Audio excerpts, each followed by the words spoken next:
சிட்டுக்குருவி எளிமையாக வளர்ப்பது எப்படி அப்படின்னு நான் இன்றைக்கி சொல்கிறேன். முதல்ல ஒரு 4 தலைப்பு சொல்கிறேன். சிட்டுக்குருவியை வீட்டுக்கு எப்படி வர வைக்கணும், அப்புறம் அது வரமுச்சில் என்னென்னா வீட்டில் இருக்கக்கூடாது, அதுக்கப்புறம் சிட்டுக்குருவிக்கு கூடு எப்படி வைக்கணும், அதோட இனப்பெருக்கம், குஞ்சுகளுக்குள்ள உணவு முறை என்ன அப்படிங்கிறது தான் இங்கே முக்கியமானது. அதை நம்ம பற்றி இப்போ பார்ப்போம். ஃபஸ்ட்டு நம்ம இருக்கிற இடம், அங்கே சிட்டுக்குருவி நடமாட்டம் இருக்கான்னு முதல்ல பார்க்கணும். பார்த்திங்கன்னா சுற்றி கொஞ்சம் காடு மாதிரி இருக்கணும். அங்கே பார்த்திங்கன்னா சிட்டுக்குருவி நடமாட்டம் இருக்கான்னு பார்க்கணும். அதுக்கப்புறம் என்னென்னா, நம்ம மொட்டை மாடியில் ரொம்ப சிட்டுக்குருவிக்கு பிடிச்சமான உணவு தினை. அது நம்ம லைட்டாக மாடியில் லைட்டாக டெய்லி காலையில் தூவி விட்டால் அப்படியே ஒரு குருவி வரும். அப்படியே தொடர்ந்து ஒரு 4-5 குருவி அப்படியே வர ஆரம்பிச்சிடும். மாடியில் அவ்வளவும் தினையை எடுக்கிறதுக்கு வர ஆரம்பிச்சிடும். அதுக்கப்புறம் நம்ம மாடியில் உள்ள ஜன்னலை திறந்து வச்சோம்னா, நிரந்தரமாக திறந்து வச்சிடணும். நைட்டு போல் பூட்டக்கூடாது. திறந்து வச்சோன்னா அந்த ஜன்னலுக்கு வெளியே அப்படி கொஞ்சம் லைட்டாக தினையை போட்டு அது ஜன்னல் சாப்பிடும். அதுக்கப்புறம் உள்ளுக்க நாம் கூடு வச்சா அது வீட்டுக்குள்ளே வர ஆரம்பிச்சிடும். நீங்கள் அதை வீட்டுக்குள்ளே கூடு வச்சாலும் சரி, வீட்டுக்கு வெளியே வச்சாலும் சரி, அது உங்களோட வீட்டுக்குள்ளே வச்சா ஜன்னல் எந்த நேரமும் திறந்துருக்கணும். வீட்டுக்குள்ளே வந்துட்டு போகிற மாதிரி அதுக்கு வசதியாக இருக்கணும். எந்த காரணத்தை கொண்டும் பார்த்திங்கன்னா மொத்தம் 3 விஷயம். ஸ்டீலிங் ஃபேன் இருக்கக்கூடாது. நம்ம வீட்டுக்குள்ளே எந்த ரூமில் வைக்கிறோமோ அந்த ரூமில் அந்த ஸ்டீலிங் ஃபேன் இருக்கக்கூடாது. பூனை, இந்த நாய் தொந்தரவு இருக்கக்கூடாது. இதுதான் சிட்டுக்குருவிகளுக்கு மெயின் எதிரி. அந்த ஸ்டீலிங் ஃபேனை பற்றி பிறகு பேசுகிறேன். அதுக்கப்புறம் பார்த்திங்கன்னா, சிட்டுக்குருவிக்கு அந்த கூடு பிடிச்ச உடனே இந்த ஜன்னல், வைக்கோல், புல் இதெல்லாம் கொண்டு கூடுக்கிட்ட ஆரம்பிச்சிடும். அது 3 முட்டையிலேருந்து 6 முட்டை வரைக்கும் விடும்.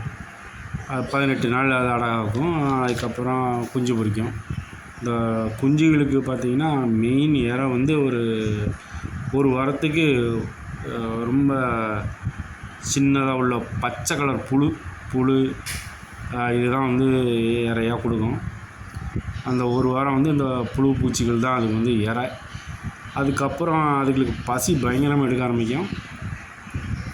அப்போ தான் இந்த சிட்டுக்குருவிக்கு நைட்டு நான் வேலை விட்டு 11:30 வருவேன். அது 11:30 மணிக்கெலாம் இந்த தெரு விளக்கு வெளிச்சத்தில் உள்ள புழு பூச்செல்லாம் பிடிச்சி கொண்டு கொடுத்துட்ருக்கோம்.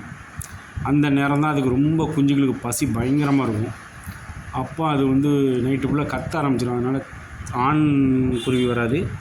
பெண் மட்டும் நைட்டு ஃபுல்லாக வீட்டுக்குள்ளே உள்ள 8 கால் பறந்து அதெல்லாம் பிடிக்கும். எதாவது கிடக்கான்னு சொல்லி பூச்செல்லாம் பிடிக்கும். அந்த நேரம் மற்ற ரூம்குள்ளே ஃபுல்லாக வர ஆரம்பிச்சிடும். மற்ற ரூமில் அந்த ஸ்டீலிங் ஃபேன் ஓடும்.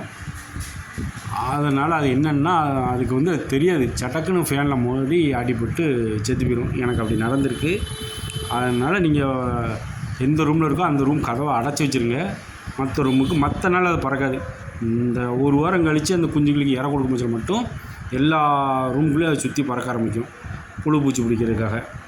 அதனால் அந்த நேரம் மட்டும் நீங்கள் ரொம்ப எச்சரிக்கையாக இருக்கணும்.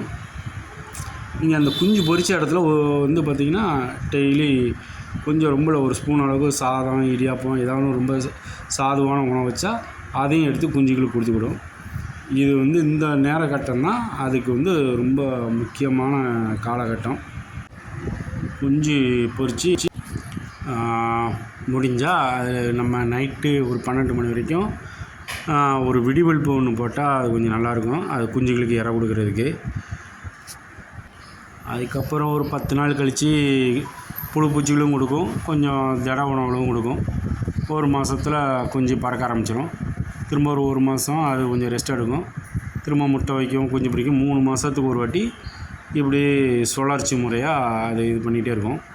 வெயில் காலத்தில் மட்டும் அது கொஞ்சம் தள்ளி போடும். என்ன காரணம்னா, மெயினாக அதுங்களுக்கு குஞ்சுகளுக்கு இந்த ஒரு பச்சை கலரில் புழு, அதுக்கப்புறம் வெட்டுக்கிளி இந்த மாதிரி இது கொடுக்கும். அது வெயில் காலத்தில் கொஞ்சம் கிடைக்க கஷ்டம். மற்ற காலம் ஃபுல்லாக அது அந்த புழுவை பிடிச்சிட்டு வந்துடும்.